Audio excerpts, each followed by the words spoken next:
Hello, नमस्कार students.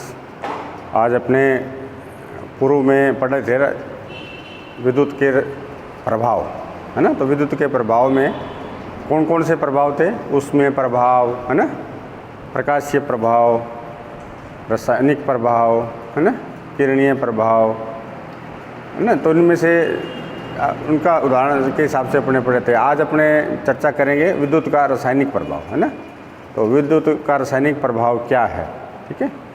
तो रासायनिक प्रभाव में क्या है कि सब कुछ टर्म्स नए शब्द आएंगे आप लोगों के लिए, तो उनकी पहले अपने परिचय हो जाता है। तो पहले आता है इलेक्ट्रोलाइसिस, इलेक्ट्रोलाइसिस,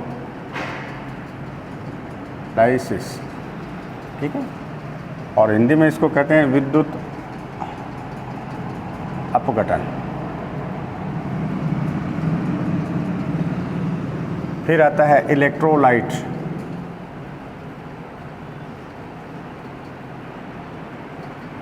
विद्युत इलेक्ट्रोलाइट, इसको कहेंगे विद्युत अपघटे।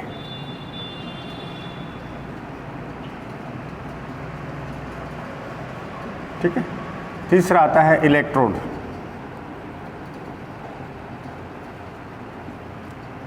इलेक्ट्रोड हमारे जिसमें से धारा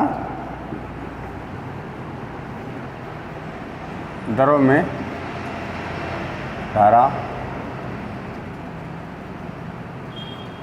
प्रवेश अथवा बाहर, है ना, निवेश, है, निकलने के टर्मिनल्स। ठीक है। तो ये तीन चीज़ें अपने मेन पढ़ते हैं अपने। तो पहले चीज़ है क्या सब, कि विद्युत अपघट्य द्रव में क्या होता है कि सब हम जब कोई ऐसा विद्युत अपघट्य द्रव कौन सा हुआ जिसमें विद्युत धारा प्रवाहित करें तो वो अपने आयनों में विभक्त हो जाए।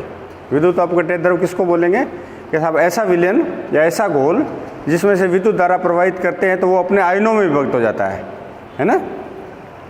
जैसे शुद्ध जल है तो शुद्ध जल में से धारा प्रवाहित नहीं होती, विद्युत का कुचालक होता है, और उसमें थोड़ा सा नमक मिला दिया जाए तो वो चालक बन जाएगा, और वो अपना किसका फिर वो जल नहीं रहेगा, वो किसका घोल हो जाएगा, सोडियम क्लोराइड, है ना।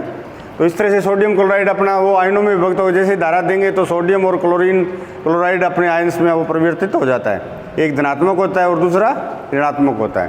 तो इलेक्ट्रोलाइट कैसा ऐसा विलयन जिसमें से विद्युत धारा प्रवाहित करने पर वह अपने आयनों में विभक्त हो जाता है, उसको अपने क्या कहेंगे, इलेक्ट्रोलाइट या विद्युत अपघट्य द्रव। ठीक है। इलेक्ट्रोड क्या होंगे, जिसके जरिए अपने विद्युत धारा उसमें विलयन में प्रवेश करवाते हैं, है ना।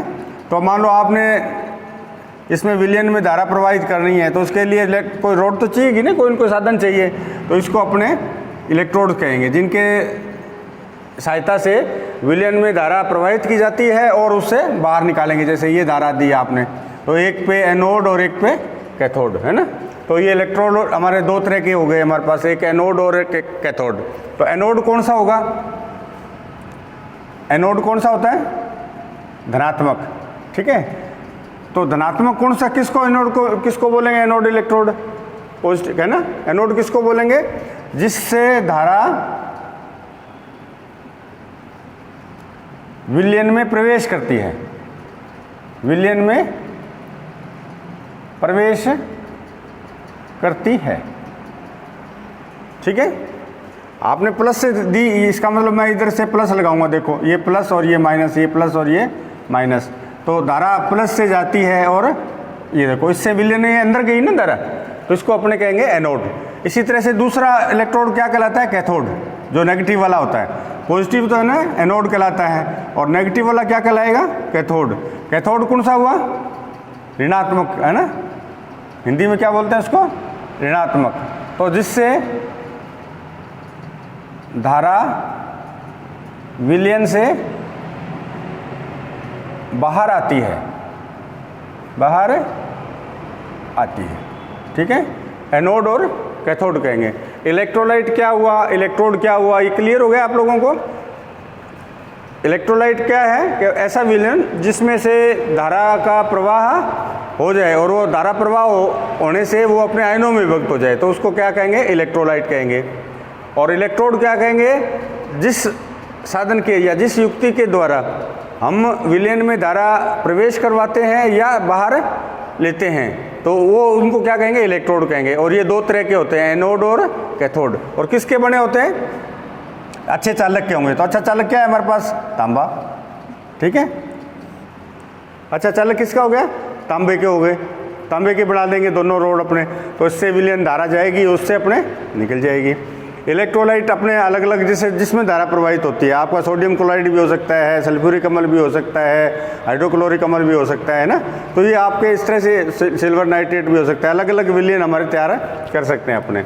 अब रही बात कि साहब ये इलेक्ट्रोलाइसिस क्या हुआ, इलेक्ट्रोलाइसिस क्या हो गया कि जिसमें विद्युत अपघटन की क्रिया को अपने विद्युत अपघटन क्रिया जिसमें होती है, ये पूरी प्रोसेस जो है, इसकी विधि जो है, इसको क्या कहेंगे, इलेक्ट्रोलाइसिस कहेंगे, विद्युत अपघटन, है ना। तो विद्युत जिसमें से एक विलयन में से अगर धारा प्रवाहित करते हैं, डीसी धारा प्रवाहित की, तो वह अपने आयनों में विभक्त हो गई। तो इस प्रक्रिया को अपने क्या कहते हैं, इलेक्ट्रोलाइसिस कहते हैं। इलेक्ट्रोलाइसिस प्रोसेस क्या हुआ कि साहब किसी विलयन में से धारा प्रवाहित करने पर वह अपने आयनों में विभक्त हो जाना, ओके, आयनों में विभक्त हो जाता है। ये प्रक्रिया जो है ये क्या कहलाती है, विद्युत अपघटन कहलाती है। तो ये रासायनिक प्रभाव हुआ, ठीक है। अब इस विद्युत इलेक्ट्रोलाइसिस के हमारे अनेक उपयोग होंगे, आगे आगे पढ़ेंगे विवेक में अपने, है ना। तो सबसे ज़्यादा विस्तार क्या, इनके उपयोग क्या है इलेक्ट्रोलाइसिस के।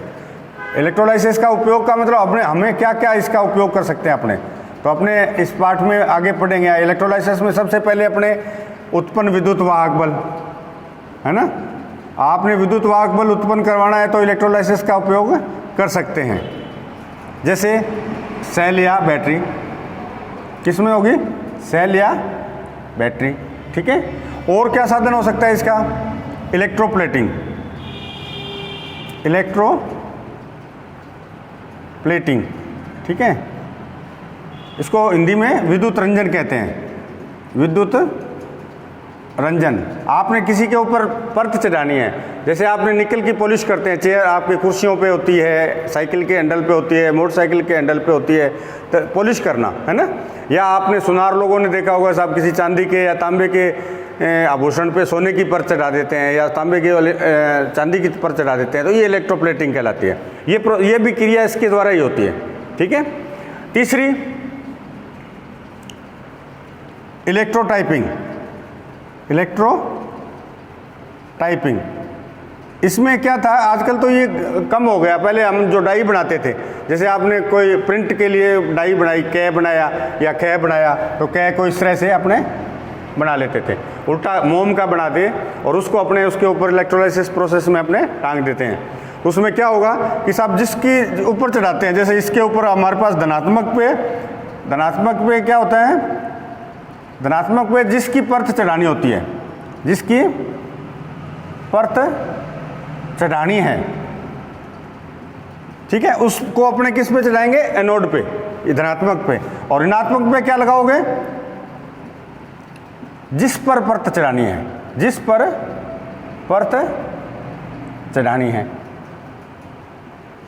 जैसे मान लो चांदी के आपने कोई चम्मच है लोहे का या स्टील का और उस पर चांदी की परत चढ़ानी है, तो चांदी को कहाँ लटकाओगे, धनात्मक पे, और चम्मच को लटकाओगे ऋणात्मक पे। तो ठीक इस तरह से इलेक्ट्रोटाइपिंग में जैसे कै बना के मोम का, और मैंने किस पे टिका दिया, इस पे लगा दिया, और इस पे आपने लोहे का या जिसका तांबे का या जिसका भी बनाना चाहते हैं अपने, तो तांबे का इसका ऊपर अपने तांबा इधर लगा दिया और प्रोसेस चालू कर दिया, तो इसके ऊपर अपना ये माल चढ़ता जाएगा और फिर मोम को निकाल देते हैं तो डाई टाइप बन गया। तो ये इलेक्ट्रोप्लेटिंग है हुई, ठीक है। उसके डाई बना लेते हैं, तो पहले टाइप में जैसे यूज़ करते हैं अपने।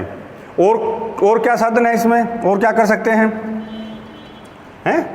कैपेसिटर निर्माण, कैपेसिटर निर्माण। कैपेसिटर निर्माण में आपने कैपेसिटर पढ़े होंगे, इलेक्ट्रोलाइटिक कैपेसिटर। कैपेसिटर क्या होता है कि साहब दो प्लेटें होती है, दो चालक प्लेट होती है और इसके बीच में एक विद्युत अपघट्य द्रव अपने भरते हैं, तो वो इसी प्रोसेस के थ्रू अपने भरते हैं। ये चालक की दो प्लेटें होगी, ये प्लेटें होगी और इसके बीच में जो पदार्थ भरते हैं वो क्या कहलाता है, इलेक्ट्रोलाइटिक पदार्थ होता है और वो इसी प्रोसेस के द्वारा भरा जाता है। तो इससे इसमें कैपेसिटर निर्माण भी हो गया। और कौन सी हो सकती है, धातु शोधन, धातु शोधन, प्योरिफिकेशन ऑफ मेटल्स, धातु शोधन, धातु का शोधन करना। जैसे मान लो दो धातुएं मिली हुई हैं, अभी जैसे कोई आभूषण है मान लो, तो प्योर नहीं होता ना, उसमें टांका लगा होता है। जैसे अपने घरों में भी होते हैं, सोने के आभूषण बनाते हैं तो उसमें तांबे का टांका होता है, तो वो क्या करते हैं, हमारे पास तांबे को अलग करते हैं और सोने को अलग करते हैं। ये प्रोसेस भी आपकी धातु शोधन के द्वारा है। माइनिंग्स में हमारे पास एक धातु का ऐसा तो है नहीं कि हमारे पास सोने का हमें को एक मिल जाएगा पत्थर, आपका सोने का एक पिंड मिल जाएगा या आपका लोहे का एक पिंड अलग मिल जाता है। तो सभी ज़मीन में जब होते हैं तो कई धातुओं के उसमें उर्वरक होते हैं और इनको अलग अलग करना है, तो इनको क्या कहते हैं, धातु निष्कर्षण। धातु निष्कर्षण, धातु निष्कर्षण का मतलब हो गया अभी आपने ज़मीन से खुदाई की और उसमें प्रत्येक अनेक प्रकार की धातुएं हैं और उनको अलग अलग करना, तो धातु एक्सट्रैक्शन। तो ये इनके उपयोग हो गया हमारे पास। और ये केवल हमारे पास कौन सी इसमें विद्युत धारा कौन सी प्रवाहित करते हैं, केवल डीसी।